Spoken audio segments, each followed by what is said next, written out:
Hello welcome idea கற்றுக்குட்டீஸ். நாம் இப்போ நம்ம சேனலில் 12th ஸ்டாண்டர்ட் மேத்தமெட்டிக்ஸ் பார்த்துட்ருக்கோம். சாப்டர் 5 2 டைமென்ஷனல் அனலிட்டிக்கல் ஜியோமெட்ரி இருபரிமாண பகுமுறை வடிவியலுங்கிற சாப்டர் வந்து பார்த்துட்ருக்கோம். இன்றைக்கி நம்ம எக்ஸசைஸ் 5.2 பார்க்க போகிறோம். பயிற்சி 5.2 தேர்ட் சம் பார்க்கலாம். தேர்டில் செகண்ட் டிவிஷன்.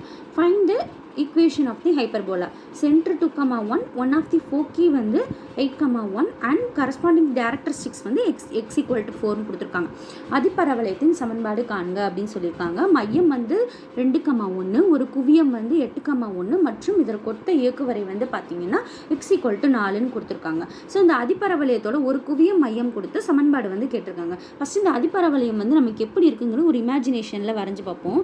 ஸோ இதுதான் வந்து எக்ஸ் ஆக்சிஸ் ஒய் ஆக்சிஸ்னால் மையம் வந்து 2,1. ஸோ 2 இங்கே இருக்கும், 1 வந்து பார்த்தீங்கன்னா இங்கே வரும். ஸோ இதுதான் வந்து சென்டர். ஓகேங்களா? ஸோ சென்டர் அப்படிங்கிறப்ப நமக்கு பரவளையம் வந்து 4 பக்கத்தில் வந்து எந்த பக்கம் வேணாலும் வரலாம். ஆனால் அதுக்கோட குவியம் வந்து கொடுத்துருக்காங்க பாருங்களேன், 8,1. ஸோ இது சென்டர். அப்போ இது 2,1. அப்போ 8,1ங்கிறப்ப 4 5 6 7 8 இந்த இடத்துல வந்து 8 வருதுன்னு வச்சுக்கோங்க. இந்த இடத்துல வந்து பார்த்தீங்கன்னா ஒரு குவியம் இருக்குது. இது வந்து எஸ்ன்னு வச்சுக்குவோம். ஸோ இந்த ஒரு குவியம் இங்கிட்டு வந்துச்சுன்னா கண்டிப்பாக இதோட இன்னொரு குவியம் வந்து பார்த்தீங்கன்னா முனைக்கு இந்த பக்கம் சென்டருக்கு இந்த பக்கம் தான் வரும். ஸோ அப்போ நமக்கு ஒரு பரவளையம் வந்து பார்த்தீங்கன்னா இப்படி இருக்குது, இன்னொரு பரவளையம் வந்து பார்த்தீங்கன்னா இப்படி இருக்குது. அது மட்டும் இல்லாமல் இன்னொரு பாயிண்ட் கொடுத்துருக்காங்க பாருங்களேன், இயக்குவரை வந்து பார்த்தீங்கன்னா x = 4. எப்போவுமே வந்து பார்த்தீங்கன்னா நமக்கு பரவளையம் எப்படி இருக்குன்னா இயக்குவரை வந்து x = 4 வரைஞ்சி பாருங்கள், இங்கே வருதுன்னு வச்சுக்கோங்களேன். இதுதான் வந்து டேரக்டரிஸ்டிக்ஸ்ன்னு வைங்க. x = 4னா நமக்கு டேரக்டரிஸ்டிக்ஸ்க்கு எப்போவுமே வந்து பெர்பெண்டிகுலராக வந்து பார்த்திங்கன்னா இந்த மாதிரி ஷேப் வரும். ஸோ அப்படி பார்க்குறப்ப இந்த ஷேப் இப்படி தான் வரும். ஸோ இது வந்து நம்மளுடைய ஹைப்பர்போலா. ஸோ இந்த பக்கம் வந்து ஒரு குவியம் இருக்குது, இது வந்து 8,1. சரிங்களா? இப்போ சென்டர் வந்து நமக்கு தெரிஞ்சிடுச்சு. ஸோ இப்போ இப்படி இருக்க பரவளையத்தோட சமன்பாடு கேட்டிருக்காங்க. அப்போ நமக்கு வந்து அப்போ இதோட குறுக்கச்சு வந்து எப்படி இருக்கும், இந்த மாதிரி இருக்கும். சரிங்களா? ஸோ குறுக்கச்சு வந்து நமக்கு எக்ஸ் அச்சுக்கு இணையானது. ஓகேங்களா? இப்படி வர குறுக்கச்சு அது வந்து பார்த்திங்கன்னா எக்ஸ் அச்சுக்கு இணையாக இருக்குது. ஸோ குறுக்கச்சு வந்து எக்ஸ் அச்சுக்கு இணையாக இருக்குது அப்படின்னா நமக்கு அதுக்கான சமன்பாடு வந்து தெரியும். ஸோ என்ன சமன்பாடு அது? x - h the whole squared by a square plus y minus k the whole squared by b squared = 1. அதுதான் எக்ஸ் அச்சுக்கு இணையான குறுக்கச்சு வந்து இருந்தால். ஓகேங்களா? ஸோ குறுக்கச்சு வந்து இப்போ நம்ம என்ன கண்டுபிடிச்சிருக்கோம், எக்ஸ் அச்சுக்கு இணை அப்படின்னு கண்டுபிடிச்சிருக்கோம். ஸோ குறுக்கச்சு எக்ஸ் அச்சுக்கு இணையாக இருக்குது. Transverse axis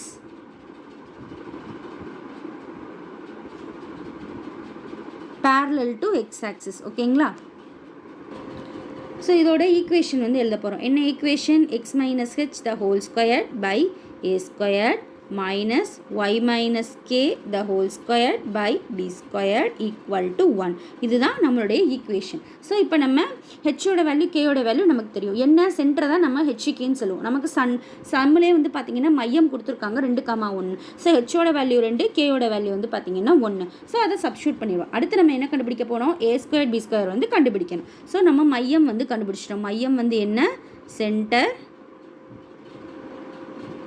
h, k. ஓகேங்களா? ஸோ h, k என்ன? 2,1. ஓகேங்களா? அடுத்து ஏயோட வேல்யூ என்ன, பியோட வேல்யூ என்ன அப்படிங்கிறத நம்ம கண்டுபிடிக்க போகிறோம். நமக்கு மையத்திலிருந்து இந்த குவியத்துக்கும் இடைப்பட்ட தூரம் என்னன்னு பார்த்தீங்கன்னா CS. இது வந்து சென்டர் C, இது வந்து Sன்னு வைங்களேன். இதைத்தான் நம்ம வந்து ஹைப்பர்போலாவோட பேராமீட்டரில் C அப்படின்னு மென்ஷன் பண்ணுவோம். கரெக்டுங்களா? அப்போ இது வந்து 2,1. ஓகேங்களா? இது வந்து 8,1. அப்போ இது ரெண்டுத்துக்கு இடைப்பட்ட தூரம் என்ன? CS. இங்கே 2 இருக்குது, இங்கே 8 இருக்குது. நமக்கு ஒய் ஆக்சிஸ் கால்குலேட் பண்ண தேவையில்லை, எக்ஸ் ஆக்சிஸை மட்டும் கால்குலேட் பண்ணி பாருங்களேன். ஏன்னா எக்ஸ் ஆக்சிஸ்க்கு பேரலாக தானே இருக்குது. ஸோ 8 இங்கே 2. ஸோ 8 - 2 நமக்கு 6 யூனிட்ஸ் வரும். கரெக்டுங்களா? ஸோ இங்கே 8 இங்கே 2. ஸோ 8 - 2 நமக்கு 6 யூனிட்ஸ் வரும். ஸோ மையத்திலிருந்து இயக்கு வரைக்கும் உள்ள தூரம் வந்து என்ன? 6 யூனிட்ஸ். ஸோ அதை மென்ஷன் பண்ணிடுங்க. மையத்திற்கும் இயக்குவரைக்கும் இடைப்பட்ட தூரம், அதை நம்ம என்னன்னு மென்ஷன் பண்ணுவோம்? சிஎஸ்ன்னு மென்ஷன் பண்ணுவோம்.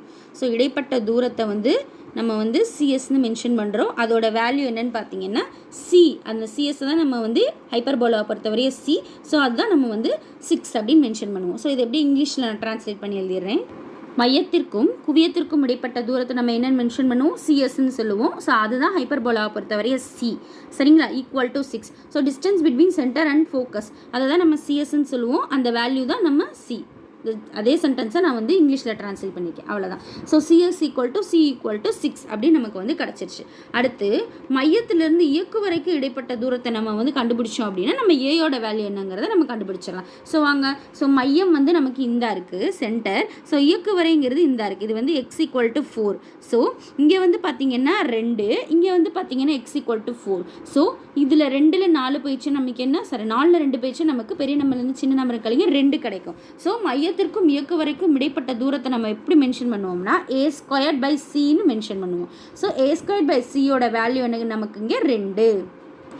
Distance between centre and directrix வந்து நம்ம வந்து ஹைப்பர்போலாவில் வந்து எப்படி மென்ஷன் பண்ணுவோம், a²/2. அதோட வேல்யூ என்னென்னு பார்த்தீங்கன்னா 2. ஸோ நான் 2 எப்படி வந்துச்சுன்னு சொன்னேன்ல, ஸோ இதுலேருந்து இந்த டிஸ்டன்ஸை கழிக்கும் போது நமக்கு 2 கிடைக்குது. ஸோ a²/c =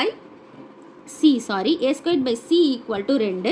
ஸோ இப்போ நமக்கு சியோட வேல்யூ ஆல்ரெடி தெரியும் 6. ஸோ அதை கொண்டு வந்து நம்ம இங்கே அப்ளை பண்ணோம்னா நமக்கு ஏயோட வேல்யூ என்னங்கிறது தெரிஞ்சிடும். So a²/c value 6 = 2. ஸோ நமக்கு தேவை ஏயோட வேல்யூ தான். ஸோ இங்கே வந்து நான் கிராஸ் மல்டிப்ளை பண்ணுறேன். ஸோ a² வேல்யூ எனக்கு என்ன கிடைக்கும், 6 × 2 12ன்னு கிடைக்கும். ஸோ ஏயோட வேல்யூ நமக்கு என்னென்னு கிடைக்குது, √12. ஸோ a² நமக்கு போதும், ஏன்னா நமக்கு ஈக்குவேஷனில் வந்து என்ன கண்டுபிடிக்கணும், a² தான் கண்டுபிடிக்கணும், கரெக்டுங்களா? ஸோ a² வேல்யூ வந்து நமக்கு 12 கிடச்சிருச்சு. அடுத்து நம்ம என்ன தெரியும், நமக்கு C தெரிஞ்சு போச்சு, A தெரிஞ்சு போச்சு. அப்போ ஈஸியாக வந்து b² வேல்யூவை நம்ம கண்டுபிடிச்சிடலாம். c² = a² + b². So c² value நமக்கு 6, c value 6. So c² value 6² a² value 12 கண்டுபிடிச்சிருக்கோம் plus b².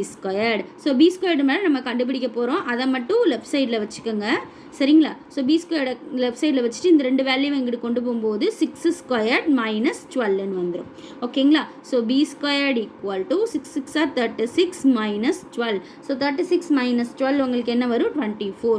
So b² value நமக்கு 24. ஸோ இப்போ அதிபரவளையத்தோட சமன்பாடில் நம்ம பிரதியிட போகிறோம். ஸோ அதிபரவளையத்தின் சமன்பாடு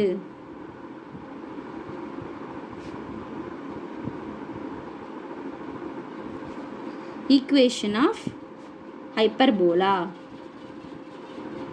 அப்ளை பண்ணுங்க. நம்மளோட ஹைப்பர்போலா ஈக்குவேஷன் என்ன, x - h. ஹெச்ங்கிறது என்ன, மையம். ஸோ எக்ஸ் ஆக்சிஸில் 2 இருக்குது, divided by a². a² value நம்ம கண்டுபிடிச்சிருக்கோம் 12. அடுத்து minus y - k value 2,1. So k value 1 divided by b² value 24 = 1. அவ்வளோதான். ஸோ இது ரொம்ப ஈஸியான சம்மு. ஸோ இந்த ப்ராப்ளம் வந்து உங்களுக்கு புரிஞ்சிருக்கும்னு நினைக்கிறேன். இதில் ஏதாவது டவுட்ஸ் இருந்துச்சுன்னா கண்டிப்பாக அதை கமெண்ட்டில் மென்ஷன் பண்ணுங்கள். தென் ப்ளீஸ் நம்ம சேனலை சப்ஸ்கிரைப் பண்ணுங்கள். அண்ட் உங்கள் ஃப்ரெண்ட்ஸ் யாருக்காவது 12th மேத்தமெட்டிக்ஸ் வரலன்னா அவங்களுக்கு நம்ம சேனலை ரெக்கமெண்ட் பண்ணுங்கள். தேங்க்யூ.